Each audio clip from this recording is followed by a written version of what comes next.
환난을 두려워 말라. 데살로니가전서 3장의 말씀을 읽었습니다. 환난은 믿지 않는 자들은 예수를 믿게 하는 하나님의 절대 계획이 있습니다. 우리가 편안하고 안일할 때 예수 믿는 경우도 있지만 거의 대부분 환난 속에서 하나님을 찾게 되고 그래서 예수를 믿는 경우가 많이 있습니다. 신자들에게 주는 환난은 예수를 믿는데 그 예수님의 복음을 더욱 내 안에 각인 뿌리 체질하기 위해서 또 우리를 더 큰 축복으로 인도하기 위해서 하나님이 터닝 포인트를 만들어 주는 것입니다. 그러므로 우리는 환난 당할 때에 두려워하지 말고 하나님의 절대 주권을 생각하면 됩니다. 부와 기가 주께로 말미암고 낮게 되는 것 높게 되는 것 다 여호와의 손에 있나이다. 가장 환난 속에서 다윗은 언약을 붙잡고 절대 주권을 믿었기 때문에 그 모든 환난을 축복으로 만들 수가 있었습니다. 고난을 축복의 재료로 삼고 발판으로 삼을 수가 있었습니다. 다윗은 시편을 통해서 감사를 많이 고백했습니다. 시편 136편은 다윗의 감사 기도가 나오고 있는데 여호와께 감사라 그 인자하심이 영원하미로다. 1절부터 마지막 절까지 계속 감사하는 내용이 있습니다. 우리도 이 감사가 뭐냐? 찬양입니다. 경배입니다.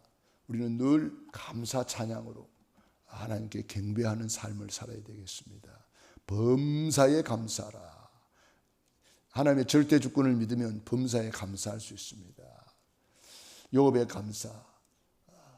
나의 가는 길을 오직 그가 하시나니 나를 단련하신 후에 내가 정금같이 나오리라.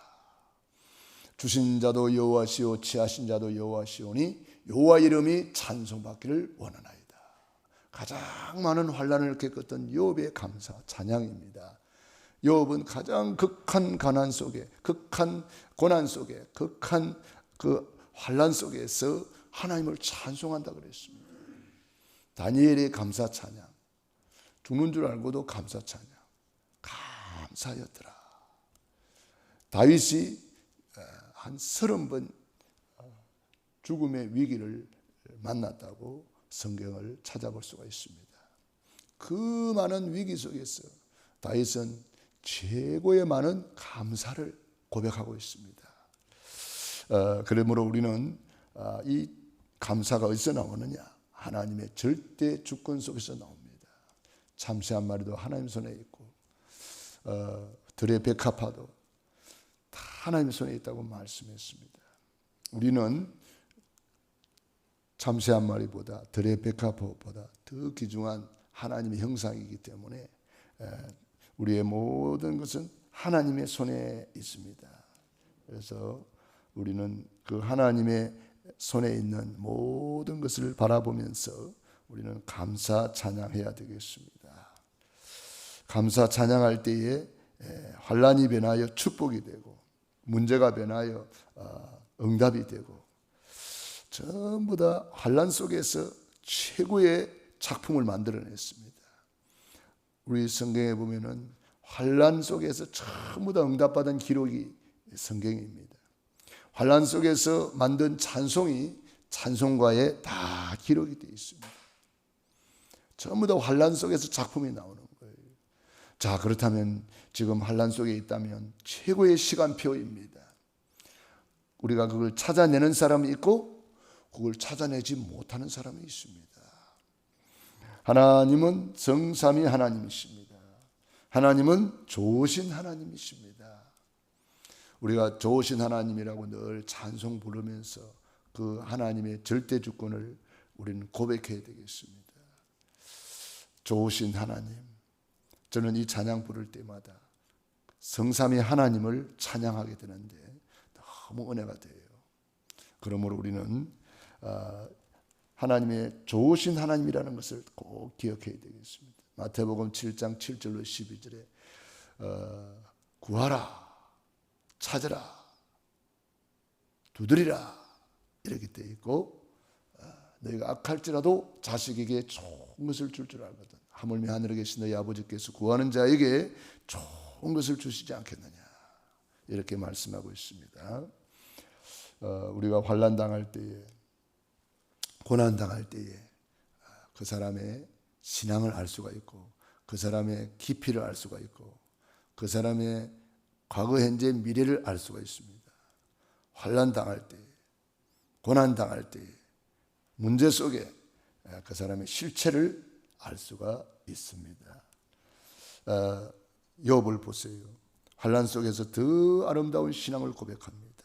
다니엘과 세 친구 보세요. 그리 아니하실지라도. 얼마나 아름다운 신앙 고백입니까? 죽으면 죽으리이다. 결단의 고백이 환난 속에서 나오는 겁니다.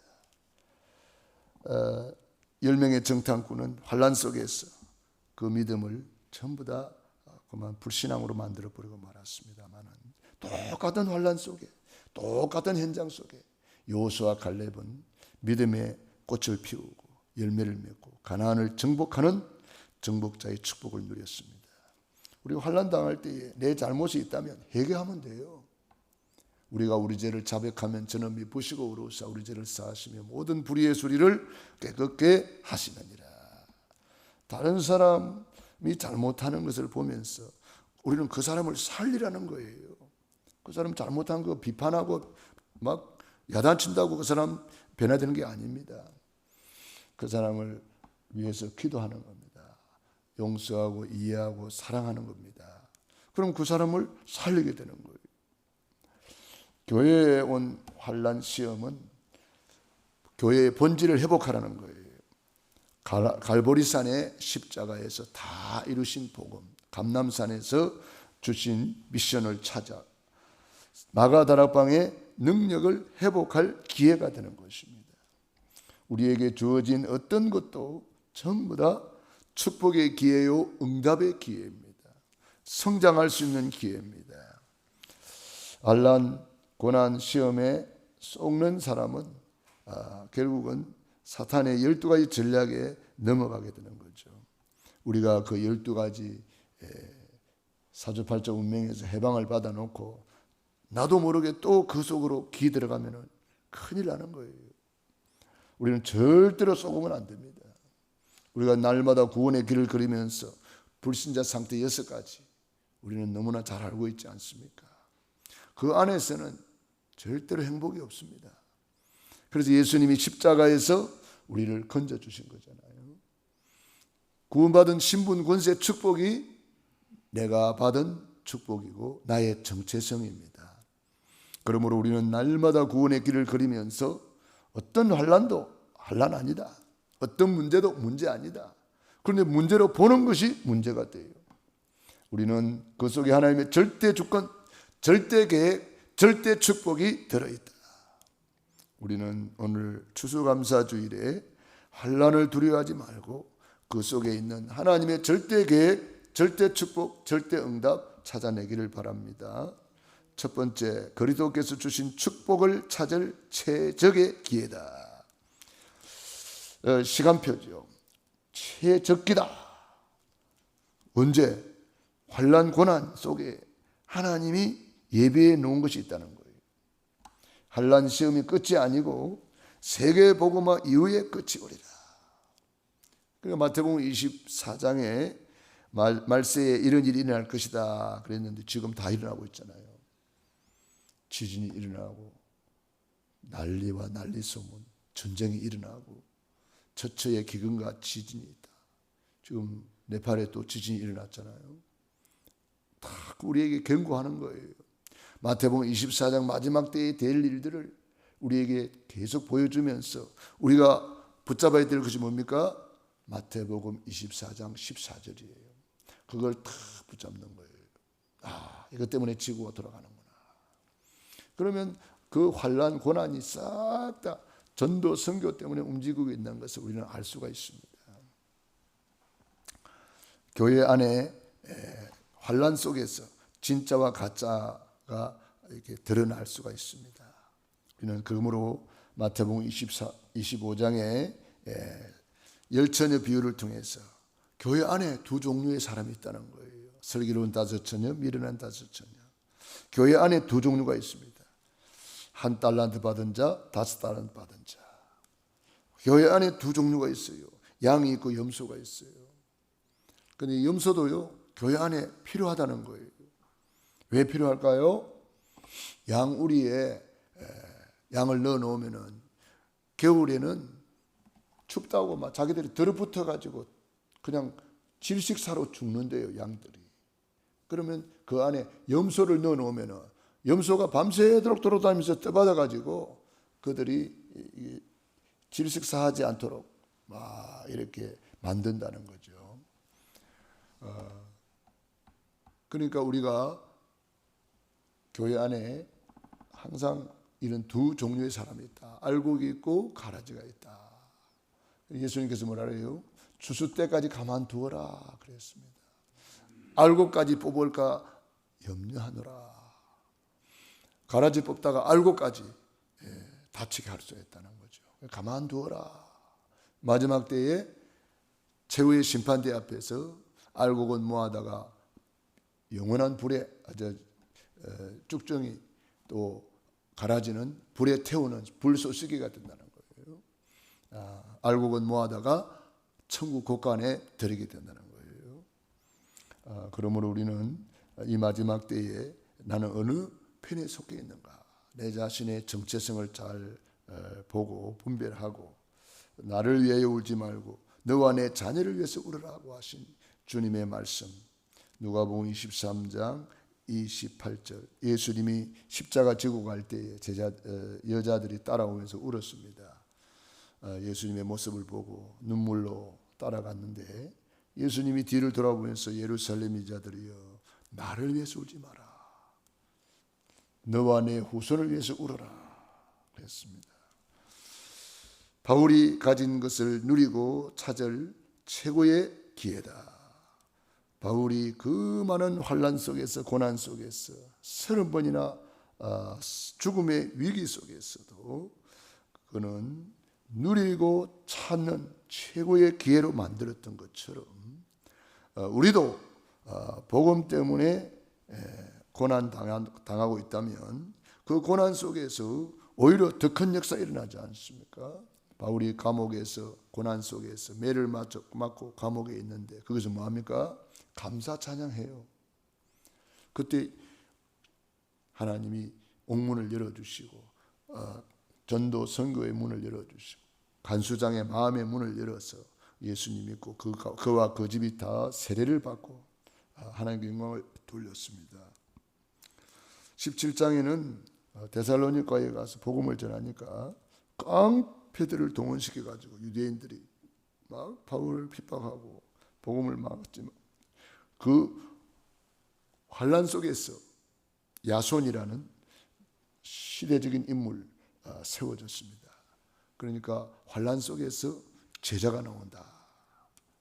디모데가 나오는데 디모데를 이 데살로니가에 파송을 했습니다. 디모데는 누굽니까? 바울이 돌에 맞아서 죽게 되었을 때에 사람들이 바울을 동구 밖에 내동댕이 쳐버렸어요. 죽었다고. 그런데 바울이 깨어나자마자 또 들어갔어요. 왜? 제자를 보았거든요. 그때 확립된 제자가 디모데라 그러잖아요. 그러니까 디모데는 바울이 수제자가 될 수 있었고 바울의 후계자가 될 수가 있었습니다. 환난 속에서 이런 시대적인 인물, 시대적인 제자가 나오는 것입니다. 법정에 선 일이 있었습니다. 그 법정에서 전부 다 오히려 복음을 전할 수 있는 기회가 되었습니다. 총독에게 복음을 전하고 그 법관들 전부 다 복음을 전할 수 있는 판검사를 만났을 때에도 복음을 전하고 재판 받으려다가 로마로 가는 중에 또 풍랑을 만났잖아요. 그 풍랑 속에서 로마 복음화에 큰 문이 열렸습니다. 그 배에 탄 270명이 넘는 사람들이 바울 때문에 다 구원을 받았기 때문에 바울을 통해서 복음을 받게 되었고 그들이 로마에 들어가자마자 그들의 입을 통해서 하나님이 하신 일을 막 선포하기 시작한 거예요. 그러니까 바울이 로마에 갔을 때에 그 바울 혼자 복음 전한 게 아닙니다. 270명이나 되는 그 사람들이 막 로마에 들어가자마자 입에서 입으로 막 복음이 전달되는 거예요. 그러니까 그 풍랑이, 유라굴로라는 큰 풍랑이 오히려 복음 전하는 문이 되고, 멜리데라는 섬에 겨우 이렇게 배가 구출을 당해 거기서 살아나게 됐는데, 그 섬에 있는 총독, 추장, 그 섬에 있는 사람들이 다 또 예수님을 영접하게 되고 구원을 받게 되고. 그러니까 우리가 가는 곳마다 문제가 아니고 풍랑 만났는데 그게 전부 다 축복이 됩니다. 응답이 됩니다. 그렇기 때문에 우리는 문제 속에 하나님의 절대 주권을 믿고, 절대 계획이 뭐냐, 하나님이 예비하신 절대 축복이 뭐냐, 이걸 찾아내는 겁니다. 그걸 최고의 기회로 만들어라. 최적의 기회를 만들고 최고의 기회를 만들어라. 세 번째, 미래 준비하는 최대의 기회다. 환란이요, 미래를 준비하는 최대의 기회가 되는 것입니다. 요셉이 어머니 일찍 돌아가시고 형들의 핍박을 받을 때에, 그것도 환란이잖아요, 어릴 때. 그런데 미래를 준비하는 최대의 기회로 만드는 거예요. 환란 핍박 속에 일어난 제자가 디모데이기 때문에 이 디모데는 최고의 후계자가 될 수가 있었습니다. 너의 포로 속국 유랑민 시대는 세계 복음화를 대비할 최대의 기회였습니다. 그걸 깨달은 사람은 소수입니다. 노예 시대에 요게벳과 아므람, 모세, 여호수아, 갈렙 이런 사람들이 준비됐죠. 또 포로 시대에 이사야, 다니엘, 세 친구, 에스더, 이 소수의 사람들이 그 환란 속에서 미래를 준비해서 바벨론 복음화, 세계 복음화의 큰 축복을 누렸습니다. 속국 속에서 초대 교회가 마가 다락방에서 미래를 준비했습니다. 그들을 통해서 또 세계 복음화가 되었습니다.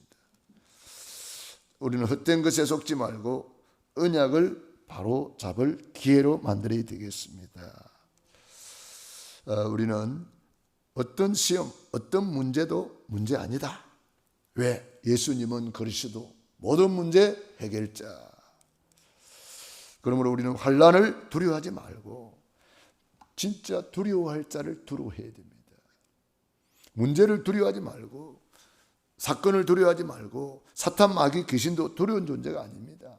우리에게는 그거는 밥이란 말이에요. 그러므로 두려워할 자는 오직 성삼위 하나님이십니다. 하나님을 두려워해야 되겠죠.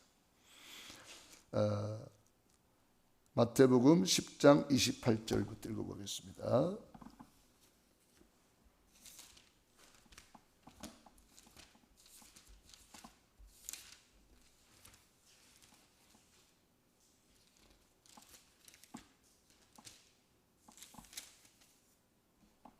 (28절에) 보니까 몸은 죽여도 영혼은 능히 죽이지 못하는 자들을 두려워하지 말고 오직 몸과 영혼을 능히 지옥에 멸하실 수 있는 이를 두려워하라. 참새 2마리가 한 아사리온에 팔리지 않느냐. 그러나 너희 아버지께서 허락하지 아니하시면 그 하나도 땅에 떨어지지 아니하리라.